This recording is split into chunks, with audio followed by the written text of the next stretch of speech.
joined today back again with Matt McGlone from the Alternative View Fanzine. Matt, you're very welcome back to talk from the Terrace. Firstly, I just want to go straight in. No introductions today. I just want to go straight in, Matt, and just get your opinion on yesterday.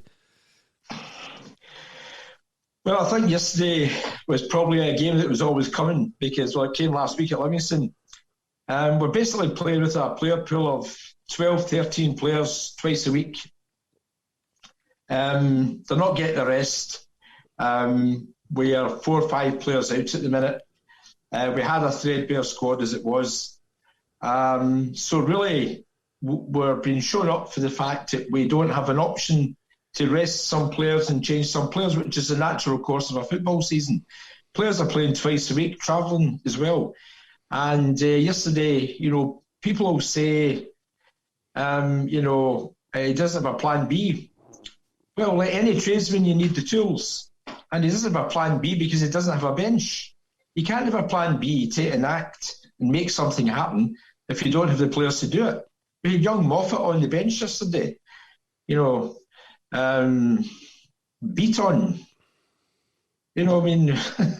There's nothing there. We've got a threadbare squad and we're thrashing the players to death that we've got. We know we're in a season of transition. And this is going to be a tough ride. I felt it was a real toxic atmosphere at the end of the game yesterday. Obviously, fans are unhappy. It seems like if Celtic don't score early, then the longer the game goes, then the more danger we're in. The play was rushed, hurried. Crosses were getting thrown over without any real thought. Hit the bar 3 times. A Yeti misses from 2 yards out. Just one of them goes in and we've got a victory. But I think the whole problem here is not Ange. Because if you take Ange out of the equation, let's say all the people that don't like Ange, we sack Ange tomorrow. What do they think they're going to get in? We waited 12 weeks to get a manager the last time. So Ange is not the problem here. The problem is Ange doesn't have the tools to do the job. That's my take on it. And if there's players there who should be playing who are not getting a game, then I'd like to know who they are. Yeah, it was, I suppose frustration was a word yesterday. After the game we heard the boos. We saw people take to social media and blaming players. I didn't see much criticism towards Ange, I have to say. Now maybe there was. I didn't stay too long on social media after it because I was disappointed with the performance. I was disappointed with our finishing. We had plenty of chances to win the game. I've seen people going on how good Dundee United were. Yeah, they done well for their goal. Possibly could have had a penalty, but overall, I think Celtic had much more possession and were the home team. But as you say, you're saying the blame doesn't lie at Ange's door. We had a CEO who lasted 72 days, Matt. If you take Ange out of the equation, we have new players. We've no CEO. We've no one has been replaced since last March in the recruitment department of our players. We failed to have a team in place to give it a good go in the Champions League. And we have been very, very disappointing away from home. So if Ange does come out of the equation, we are left with the coaching team we had at the end of last season and the board that we had at the end of last season. So the more things change, Matt, the more things they stay the same at Celtic. Yeah, let's say Ange leaves tomorrow. Hope that doesn't happen. But let's say he did. We have no manager. We have no captain who's fit to play on the park. We have no chief executive. We've got no director of football. We've got 2 guys in the dugout who were there last season, and one has been there managers before and managers before him. So, yeah, everything is staying the same. Celtic need real change. And, the fans, the figures came out last week. They're the end-of-year results. And, it was said how great the figures were, despite the pandemic. The figures are great because people like you and I and tens of thousands of other people put money into the club and get hee-haw back. That's why the figures are good. The figures are good because the fans have turned up and the fans have paid their way. We shouldn't be kidding about anything else that's going on here. The fans are the people who keep Celtic going, and that's why the figures were reasonably good considering there's a pandemic on, because fans paid knowing they weren't going to get any games, and they were sitting watching a dodgy stream, and they paid full whack, 660 quid upwards or 480 quid upwards, wherever your seat is. So we're due something back. We're due a team on the park. Last season, I mean, we could have a whole programme about what went wrong last season, but there's no point in getting back into that. This is a season of change, a season of opportunity, a season to make things happen. And what's happened? Very little. We've brought players in, but remember we've let 16, 17 players go. And we have to bring in quality. Ange, if I was Ange right now and I wanted a new backroom team, I'd be up chapping the door this morning. Chapping whose door? Because there's no chief executive there. If you can get a hold of Dermot, then you'd be doing pretty well. But he should be asking for his own guy. I'm pretty sure he wants his own guy. And I think this is a time of strength now for him when the chips are down and we've got a real challenge in our hands, that he goes and asks for some help here. Now, it may be that Ange's turn, he did say at the start of the season that he gives everybody a clean slate, which meant that Gavin Strachan and John Kennedy would be given opportunities to work with Ange, to see if Ange could work with them and to see if that would work. Well, if it works, I mean, I don't see any chat going along in the dugout. Ange stands on the edge of the dugout, the other two don't come out. Now, I'm pretty sure that's by instruction. I'm standing here myself. You know, most managers have their assistant or a tactician or a coach nearby to rub things off, to have a chat about. But Ange seems to be doing the whole thing himself. And maybe he doesn't want another guy, and maybe I'm just talking rubbish here. But you would think that a manager who comes in from another country would want somebody to work with him that he's worked with before, or he knows he can work with and has been working with him in the past, whether that past has been Australia, whether that past has been Japan. But, we are dreadfully short of players, and a lot look pretty good until we get a few injuries. You know, we have a new centre forward who was injured in the warm-up there. I have a go at his name here. Giacomakis, who was the top or second top scorer in the Dutch league last year. We've got 4 or 5 players out who are all international players. We have nothing left. There is no plan B, because with plan B, you need players to make plan B happen. If you look at that dugout yesterday, there was no plan B. You know, seriously, the only other forward there, if you bring him on, was young boy Moffat, who's never played for the first team in a competitive game. Now, if you look at that, that's how threadbare and bad the Celtic squad is. The people upstairs know this. I wonder if Dermot cares anymore. I don't think he does. I think Dermot Celtic's a toy for him. He's got plenty of shares in it. There's nobody in that board who will call Dermot out. Nobody. Absolutely nobody. Nobody will say, hey, hang on a minute. You know, we're board members here. We're listening to the fans. Who's going to do that? It's too comfy. Everything's too comfy. Nobody will challenge Dermot Desmond. And that's a major problem that we have right now. People will say, sack the board. I know all about sacking boards. But you can't sack a PLC board. Because if you remove 4 or 5 PLC guys, all you're doing is moving the seats around. Because another 4 or 5 PLC guys come in with the exact same remit, the exact same nod and donkey attitude, and let the man at the top call the shots. So we have a problem here. He certainly, he certainly cuts a lonely figure on the sidelines when there's 60,000 people behind him. That's just my opinion from yesterday. I feel, Matt, that Dermot was probably more interested yesterday in the golf than he was in Celtic Football Club, and that is sad, because We threw away last year's title. We threw away history, and we now have a golden opportunity to qualify automatically for the Champions League. And if that's all they're interested in, surely it's worth gambling on putting back in the manager and putting a team on the park and a squad together that could win the league. Because let's face it, Matt, whoever wins this league this year, if it ain't Celtic, they won't be any great shakes. There's no world beaters in that league. And we have been beaten by Livingston, who are not world beaters. We've been beaten away by Hearts, who are not world beaters. We've been beaten by the Newco, who are not world beaters. And that's been shown. Now, as bad and all as our away results are, Matt, we're 6 points behind. We've got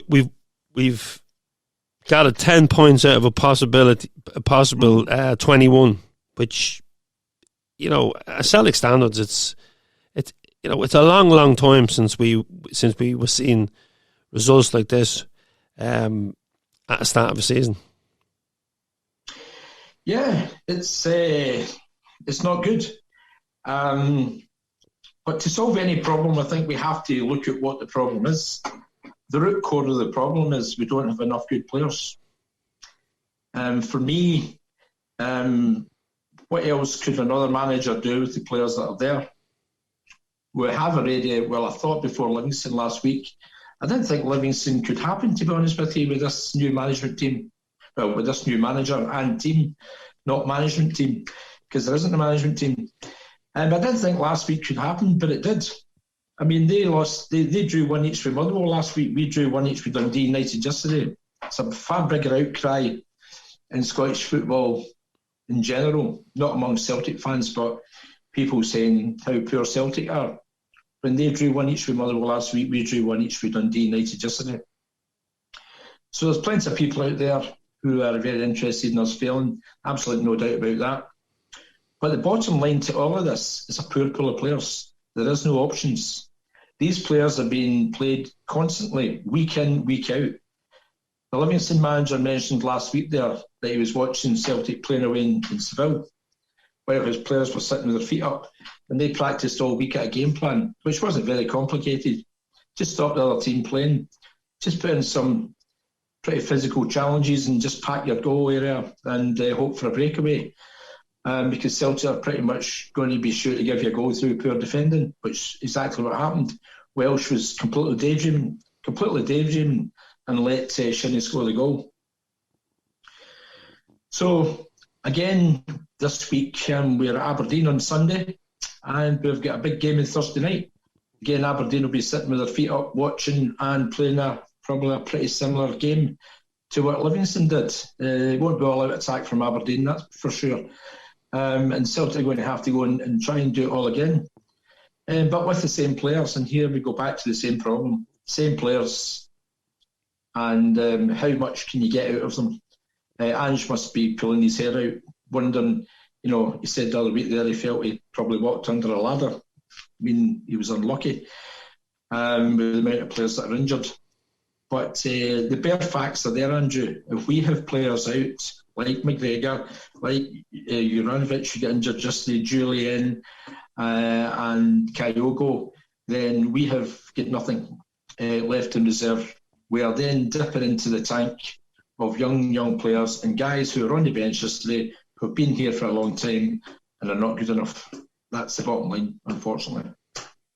Yeah, and when Ange came in, we had the press conference with Don McKay when Ian Bankio was saying that he was the best thing since sliced bread. He'd been headhunted. He'd come highly recommended. They'd done the research. They'd done the homework, and they brought in a man who lasts 72 days. Don was saying when he came in that he was going to, bring in best practice to the club. He was going to see what was best practice at the top clubs in the world. Well, that certainly hasn't happened, because he's moved on. And there are rumours as to why he moved on, but we'll probably never get to find out. Like when Brendan Rodgers done the midnight flip, we'll never get to know the real facts, because obviously there's agreements signed in the boardrooms before this. But what does piss me off is that when Eddie Howe didn't come, it was at 5 o'clock on a Friday when the news broke, or maybe 4 o'clock. Then you're into the weekend. Don McKay, everyone knew at the club that he was leaving, and yet again, it's a Friday night, 5 o'clock, when everyone's switching off for the weekend, and then it comes, and it stinks. And I'd love to be here, Matt, talking positive about away results, having a good run in Europe. But again, we're back to the same old thing that, we're not preparing. The people running the club they're not running the club properly and haven't been. Like, standards slipped when Brendan Rodgers left the club, in my opinion. Yeah, did you see, the Celtic setup is not, for me, a healthy one. You have got the one main figure, Dermot Desmond. Now, people in the PLC board have not and will not challenge him. So what do you have then? You have a group of people in this PLC board who love being Celtic directors, who love all the nice trimmings that go with that. They're not actually challenging and sort of saying, hang on a minute, no, that's not right. Get that guy in. Oh, we should have a director of football. Well, why is MD accountable? Why is there not a chief executive in place? Why did we headhunt the other guy and he lasted 72, 73 days? Why is all this happening? Who is accountable? Excuse me, can I ask you a question, boss? Why did you screw up there? Well, don't ask me a question like that, because you won't be on the PLC board anymore if you start questioning me. That's the problem here. We have a serious problem of people not being accountable, and they're running a mass organisation funded by supporters, and they're not doing their jobs properly. Who on that board will say, hang on a minute, this isn't right? All these people are meant to be on the board for business acumen. They're running a club without a director of football. I don't know what's going on in the scouting department. There is no chief executive. You've got a manager brought in at the last minute after you gave another guy 12 weeks to tell you to go away. Seriously, running business acumen. What kind of business runs successfully that's not funded by fans? It should still be in business. These people are only in business because of you and I and tens of thousands of other people. That's the bottom line here. It's dead simple. It's really straightforward. I'm sick to death here. And Matt, were you surprised? You mentioned no director of football. Were you surprised when an employee of Dundee, Gordon Strachan, was brought in as a consultant on a 3-month contract? But yet nobody was told, because there's no communication with the board, but nobody was told what his role was going to be. Well, have we really been told what his role was going to be? I think there was a wee press release put out that he was going to be dealing with younger players and women's football, and looking at how things could be improved in certain departments. In 3 months. For 3 months. It just tells you they don't seem to have anybody there, but Gordon Strachan's a go-to guy because he gets on well with some of the PLC people, and he's a guy to bring in. Because if you're never out the boardroom, then why not just give him a job then? 3 months. That's the way they're looking at it. That's not right. Celtic are not being run structurally properly. It's dead easy to see. And you and me and everybody else, we are frustrated and banging our heads, only because we love this club, because we believe in where we can go, and we've got overwhelming faith. We're in it from the beginning, for the long haul. Me, you, families, brothers, sisters, fathers, mothers, daughters, the whole lot. Yeah, we went to bed last night, Celtic fans. We wake up Celtic fans, no matter what the result is. Yeah. But there is, man, there is an undercurrent which we're now seeing of people starting to point fingers at players, which I think is wrong, because as you say, they may not be good enough, they may not be experienced enough. We can't point the finger at Ange just yet because we don't know who's bringing in the players. We don't know who's signed these players. We don't know, what players was Ange involved in. Well, sure, he was involved in the Kyogo signing because a Japanese player that he knew well, but sure, he's involved in that. But we don't know, there's always been a kind of a thing in the background. Players are signed they only get a chance with the manager when the squad is very thin, and you don't know. Well, did they bring them in? Did the board bring them in? Did Gordon Strachan bring them in now because he's in this role?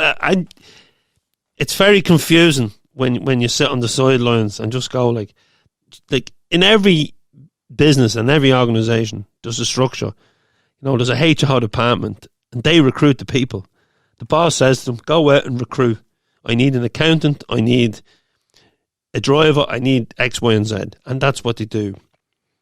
But nobody seems to know who is involved in the signing of these players. And I have to say, some of the signings have been good. And we have been unlucky with injury. But we haven't seen maybe enough of other players to make judgment on them. Where do you sit, Matt, on the players that we brought in? I'm glad some of the players are gone that were at the club last year, because they didn't want to be there. They didn't put in a shift last year, so I'm glad they're gone, and I'm glad that there's a clean slate with new players coming in. Now, whether they're good enough or not is another question. But what I've seen some good players out there, Matt. I've been impressed by some of the new players, and I just want to get your thoughts on it. Well, obviously, Kyogo is a very good player. He's pretty much a forward running player who works tirelessly. He runs the channels. He runs out wide. He runs everywhere to get the ball. You know that the game is alive when he's playing. If we had 2 or 3 of him, we'd be really doing pretty well. You'd like to think that Ange would maybe look at the market in January in Japan. I think football's closed down then, and I think he obviously knows players better there than he would know players here, because he's been working in Japan. It's like asking a manager here who the best players in Japan are when he's been working here. Well, Ange's been working there and he's trying to figure out who the best players here are. Obviously, Juranovic, he looks a good player. He's been unlucky, played out of position first game at Ibrox. He's been played out of position a couple of times to fill in other players. Giacu Makis, I've got that right. We don't know much about him. We don't know if what he can do. We can only go on his past record. Liam Scales, saw half an hour of him on Thursday night there. Looks quite an assured player. Looked very shaky at the back, looked very nervous. I don't like getting on players' backs who've just come into the club. I know that Starfelt has had good games. I thought he played well in Alkmaar. I thought he played well at Ibrox. They were big pressure games. But maybe Liam Scales given a run at centre-back. Shaw, Burogahide, I haven't seen much of them. The question is who signs these guys? Well, who knows? I suppose the important thing is whether they can play football or not, and whether they're good enough for the first team. And that we don't know. Joe Hart, he's come in. Joe Hart's a player of experience. I think he does very well. There was an incident yesterday in the game where Ralston going down the right wing, he'd put in for a 50-50, very solid tackle, and he came out at the worst. Just because, it happens in 50-50 tackles. And he must have been down for about 40 seconds, really writhing about in agony, right in front of where I was sitting. And the referee, as he had done earlier with Montgomery, he'd ignored him when he was down.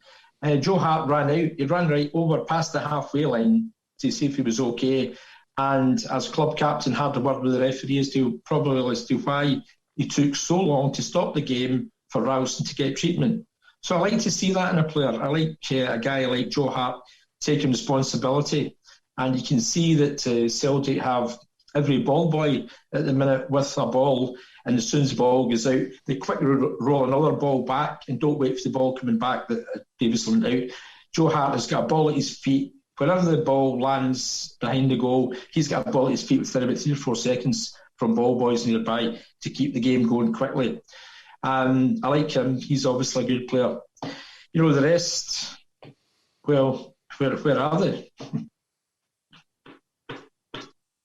Yeah, I've been I know Hart had a clanger in Holland, but I think I think you bang on the money when you talk about how quick he's getting the ball back into the game, how quick he is to react to the referee. He's vocal. He's talking to centre halves through the game. Now it is hard to be a centre half in that attacking format, Matt, because like the fullbacks are up the pitch, and if they break. If anyone breaks against us, we are liable, and we've seen it. We're liable to be caught on the break, and we have been because of the system we play. So it's exciting to watch going forward. Nerve-wracking at times in the back. We know from last season how nerve-wracking it was when we come up against set pieces. But I think Hart is been a massive improvement, and the type of player that will bring on younger players, and I can't see anyone challenging him. Last season we had 3 keepers rotating. It's not going to happen this year unless he gets injured. No. He's the man for the season. And I've been so impressed with his attitude as well, and listened to his interviews and that. And he just, he's a guy. You can, Fraser Forster is happy to sit on the bench in England and pick up his check. Joe Hart wasn't. Joe Hart wants to play football. He's plenty of money in the bank, and he came up, and that's impressed me. That we have a player that wants to play for us, because we witnessed a couple of players last season that didn't want to play for us, and that's very encouraging. And now, Matt, there are positives this season. We're back watching football. We're back in Celtic Park. Fans are back, and everyone's return to paradise has been great. Just the whole match day experience, going for a point. We travel, bumping into people in airports. Bumping into lads on supporters' buses. So, on a positive level, yeah, that's great. It's disappointing, the results, but it's going to be tough on Thursday again, Matt, because we come up against a Bundesliga team, Leverkusen, second in the league. I think they've lost one game. I think they were beaten 4-3 by Dortmund. They've drawn a game, and they've won 4, I think, out of those 6. The second in the league behind Bayern Munich. So it's going to be a tough ask with this bare thin squad we have. Yeah, this was a tough enough game, Andrew, get into it with a full complement of players, with Juranovic fit, with McGregor fit, Julian and Kyogo. That was a tough enough ask with these players. We're looking at a squad just now who are, as I've said previously here, kind of more or less running on empty. They're playing twice a week. They're not getting a chance to recover properly because there's no option to put in place of them. So this is going to be a real difficult game. Second in the Bundesliga. I just think that this season, we're going to have to be prepared for some disappointments. I think that's the only realistic way of putting this. Don't want to say that, but we have to look at what we've got and what we're up against. We could have done without European football this season, to be honest with you. It would have probably have done us better off in the league. And the league is the bread and butter, and it's what we want. But we're in a group stage now, and we have to deal with it. And it's back to the old thing. We've got very poor pool of players, and we're going to have to make the best of it. But I think we're going to have to strap ourselves in this season for a bit of a rough journey. And I would only like to think that supporters' frustrations, there are obviously justified supporters' frustrations. I just like to think that most of the fans would focus their frustrations on the right people, which is the board. I think the manager is just holding things together and no more at the minute. And we'd be in a bit of a chaotic situation if he walked out tomorrow. And I think he's one of these guys, if you push him too far, he might just say no. Because he's got straightforward ideas, he's got straightforward plans, he's got a way of thinking. But he needs the tools for the job. If you get the best joiner in the world round to your house to do a job for you, but it hasn't got a salty cut wood, then he ain't going to be able to do anything. It's the same way Ange. Ask him to do a job, but you have to give him the tools, i.e. the players, to get that job done. and we know right now the pool are dreadfully short. That's the main problem for me. And the main problem that's happened is because the board are not challenging each other. They're not challenging the guy at the top to get things right. They're just sitting there waiting for one person to make a call. And that's not the right way to run a football club. Well, Matt, the board are not going to challenge the major shareholder. He's not the owner, he's the major shareholder in Dermot Desmond. Well, why are they there? What are they doing there? What is their job? But, they're not going to, because you hit the nail on the head earlier. They're comfortable. They're happy. They've got all the perks. A lot of them have been there a long, long time, Matt, which isn't healthy either. But now you're involved in tackling the old board in the original Celts for Change movement. From your experience, if the board are not going to challenge the major shareholder in bringing in change and bringing in a structure that the fans deserve, because as you say, we punted the money again. We punted it last season, but yet we're getting shortchanged. I think that's how. And we're looking for direction. And the Celtic Trust get pelters when they come out and they ask these questions. People give them pelters. But as shareholders, as small shareholders, we need to be representative, because the associations, Matt, and I don't mean any disrespect to the supporters associations, but they are powerless. Well, I think at the minute, with the current Celtic setup and with a board who are never going to challenge the main shareholder, we have a pretty hopeless situation, unfortunately. If I could think of a way around this, I have got experience of thinking about these things and putting these things into action and seeing them through and sticking it out.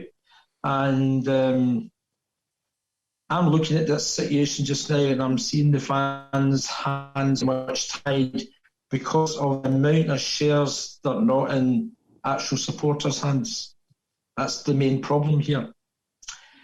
And you can't actually sack a PLC board because they just vote on somebody else. And the reason is because they have the power and the mandate to do that. That's the problem here. You have to look at what the problem is. We can shout sack the board forever, but you have to have a way of making that happen, and that can't happen when all these people hold all these shares. It's as simple as that. It's as straightforward as that. And that's a pretty down situation, but I'd rather be realistic than not be realistic. Yeah, there's unless we can get, I think it's 5%, but then we get talking, we can get talking rights at AGMs and that. So unless we get 5% as a unit, as Celtic supporters, I think that's the first step, Matt. But yeah, it's just the frustration of not having, like, the silence, and not having anyone to answer to us as fans. As season ticket holders, I've said it before, we're customers. As shareholders, we have a chance, but as you say, they just have so many shares. No, that's the problem. The supporters were given the chance to buy shares, and they did so in great numbers. I think probably 17,500. I think back in 94, 95. But there's so many powerful people out there with so much money, and there's only so much that a working class person can buy in shares, and Celtic fans did rally and answer the call because they were never allowed to have shares prior to 94. But because of the amount of shares that are out there, it's pretty impossible, for people to have the money to buy all of the shares. So that's when the business guys come in. And you've got, I think it's Lindsell Investments. Lindsell Train, yeah. Nick Train, who runs them. I think he's New York based, and he's got about, his company is an equity company. They've got about 18% of Celtic. So how could Celtic fans sack Nick Train? They don't even know what it is. They don't even know what it looks like. And to sack Nick Train, you have to have somebody to buy all Nick Train shares, and Nick Train would have to agree to sell all his shares. But he's just one example of a huge part of the club. Just under a fifth of Celtic is owned by an equity company. And then you have Dermot up about late 20s shareholding.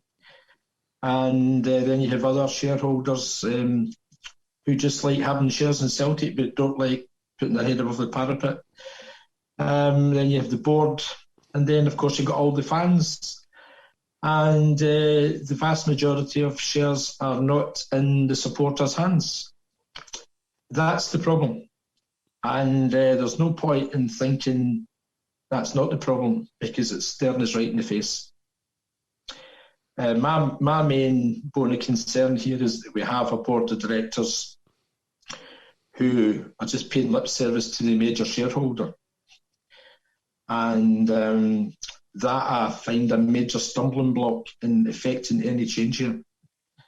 These people will sit there and they won't challenge, and I find that really frustrating. And I always go back to the point, it's the fans that finance Celtic, and when I see these guys sitting there, and we're working class people financing the club, but they'll sit there and not challenge to make Celtic a better club, I find that really, really frustrating. I mean, I'm actually not showing how angry I am just now because I'm keeping it in, but I find that really, really frustrating. Yeah, Matt, and hopefully we'll not be frustrated when we're coming down the road from Aberdeen on Sunday, because that's our next domestic game, league game against Aberdeen. And it's funny, I didn't think it when I seen the fixture list that it would be a mid-table clash when we went to Pittodrie, because they're another team that's struggling. They've struggled for form, but it's always a great away day for the fans. And as fans, you know, all we can do at the moment is go back the team. We may not be happy with the ball, but we still have to back the team and back the manager, because you hit the nail on the head earlier, Matt, and I just want to finish up on this now. When you said, you know, if Ange goes, you know, who comes in? We're back to square one, and like, he needs the tools, and he needs a bit more time, and I think the players need time as well. You know, if, as you said, you're frustrated, direct your frustration towards the boardroom and not the dressing room at this moment in time. Mm-hmm. Yeah. Hopefully Ange, you know, with this current situation that we've discussed at length today, and I think in pretty decent detail as well, hopefully Ange is the kind of guy who'll stand up and say, no, I'm not accepting that. I don't want you to sign that player. I want to sign that player. You know, people will say, well, how could Ange know about McCarthy and Scales and Juranovic, maybe Sean, Urogahide, players like that?